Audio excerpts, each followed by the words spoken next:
আসসালামু আলাইকুম আমার দিনের বোনেরা, আমার দিনের ভাইরা ভালো আছেন তো? আলহামদুলিল্লাহ, আপনার বোন ভালো আছে। আজকে রান্না করব শাপলা দিয়ে ইলিশ মাছের মাথা। এই যে শাপলাটা আমি ভাপ দিয়ে রেখেছি, এইদিকে মশলা কষানো হচ্ছে। এই কষানোর ভিতরে আমি শাপলা দিয়ে দেবো। বিসমিল্লাহির রহমানির রহিম। আর শাপলা রান্না করতে বেশিক্ষণ টাইম লাগে না আমার দিনের বোনেরা, খুব তাড়াতাড়ি শাপলাটা হয়ে যায়।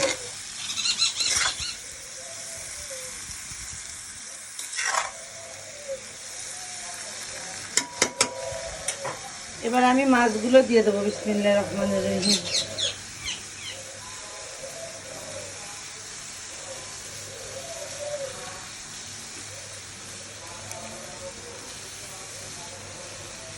এবার সামান্য একটু পানি দিয়ে দেবো।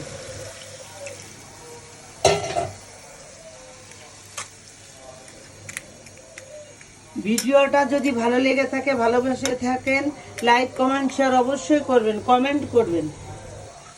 আল্লাহ হাফেজ।